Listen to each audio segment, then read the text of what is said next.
Today we're sewing the Hopscotch Jumper by Matchy Matchy Sewing Club, a playful modern twist on the classic overall. With its short length, clean lines, and roomy patch pockets, this pattern is all about mixing laid-back comfort with fashion-forward style. It is a surprisingly simple sew, perfect for confident beginners or a fun, quick project for seasoned makers. For my version, I've used a deep indigo twill linen cotton denim, also from Matchy Matchy, and I've added a subtle pop of personality with green thread for all of my top stitching and even the serging. Let's get started and bring this fresh, versatile jumper to life.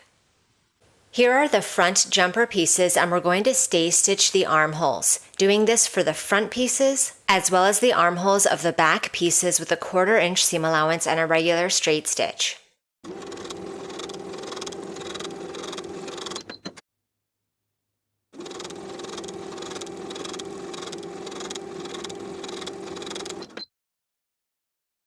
Here are my two front pieces. Once again, I'm going to place them right sides together along the center front and pin in place. Sew this seam with a 1/2 inch seam allowance and finish the raw edges together, then press the seam to one side.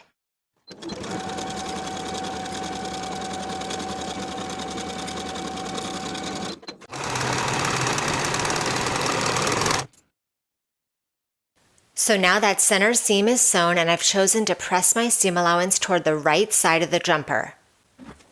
From the front of the jumper, we're going to top stitch that seam allowance in place. With the 1/4 inch seam allowance from the front of the garment, sewing from top to bottom, I'm going to catch my seam allowance along the right front.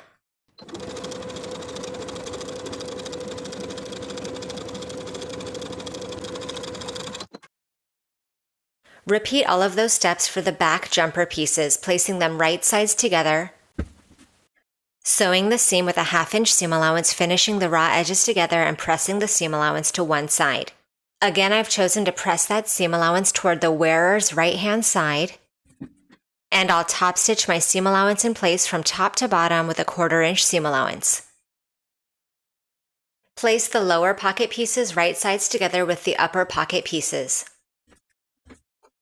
and pin in place. Sew together with a 1/2 inch seam allowance and finish the raw edges together, then press that seam allowance down toward the bottom pocket piece.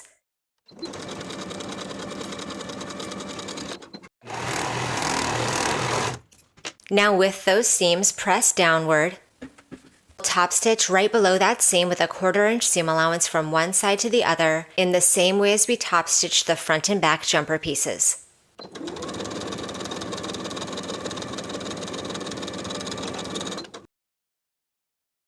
Finish the outer and bottom raw edges in your preferred method.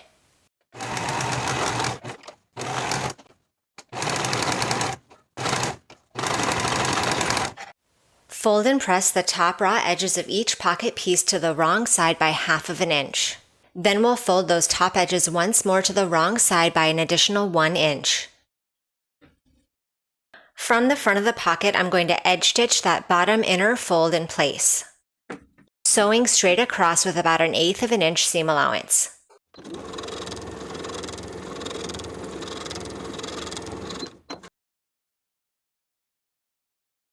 Press the finished side and bottom edges to the wrong side by 1/2 inch all the way around.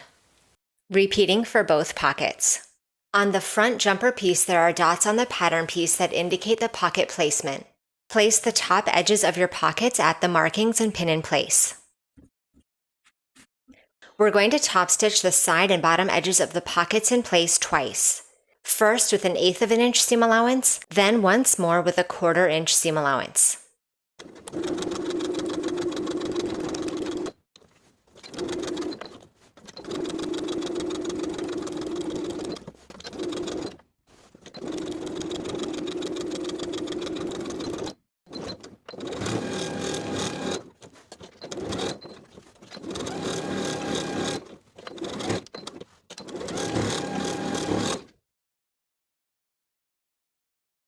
Fold each of your straps right sides together and pin. We're going to sew with a 1/2 inch seam allowance along the long straight edge as well as along the short straight edge, leaving those top angled edges open for now.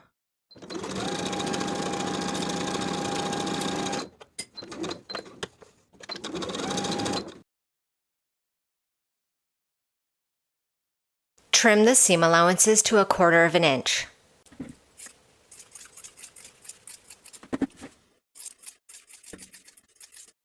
Also trim those bottom corners at a diagonal to but not through the stitching line.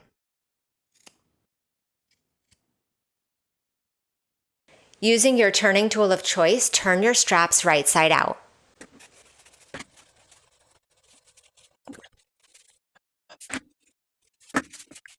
Poke out those corners. Give your straps a good press, then we're going to top stitch the sewn edges with 1/8 inch seam allowance for both straps.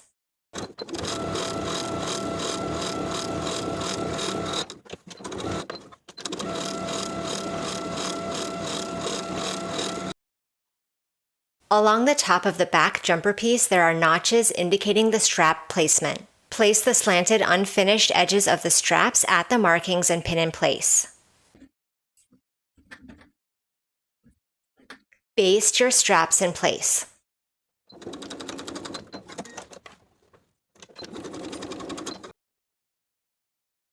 Place the front and back jumper pieces right sides together with those straps sandwiched in between. Pin the side seams. Sew both side seams with 1/2 inch seam allowance. Finish the raw edges together and press the seams toward the back of the garment.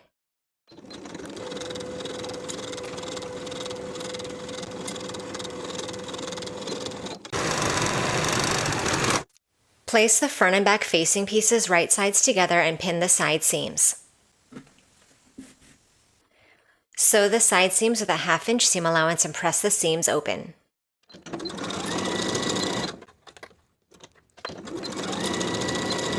Finish the bottom raw edges of the facing all the way around in your preferred method.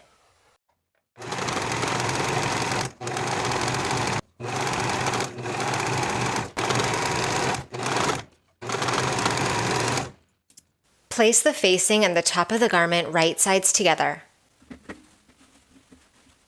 Pin all the way around the top raw edges, aligning the side seams.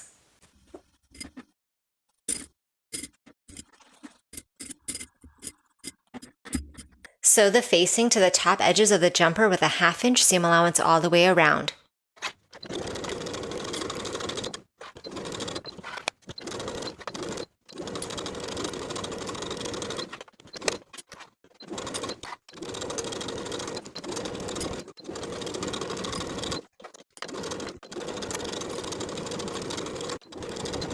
Trim the seam allowance in half all the way around.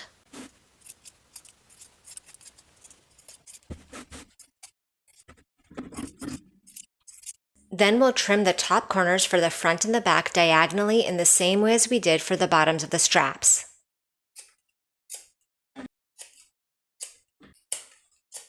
Clip into the curves of both underarms to but not through the stitching. Also clip into the curves along the front neckline.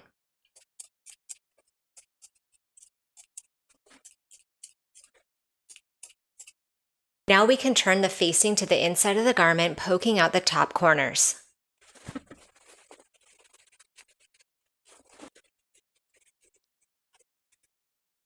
Give the top edges of the jumper a nice good press, then we're going to top stitch all the way around with a 1/4 inch seam allowance.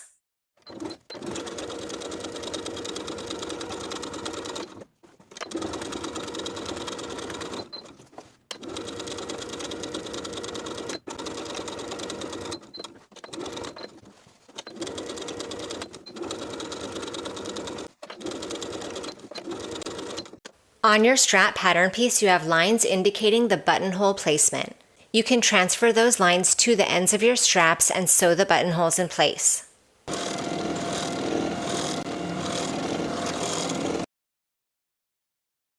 Then we'll sew our buttons in place to the front jumper piece.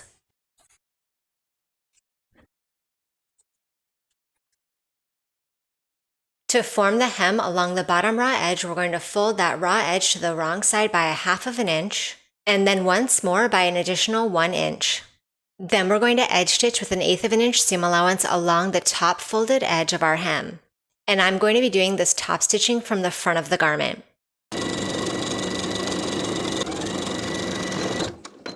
And now the jumper is complete. Thank you for watching this sew along. Subscribe to the channel for more full-length sewing tutorials, and I'll see you in the next video.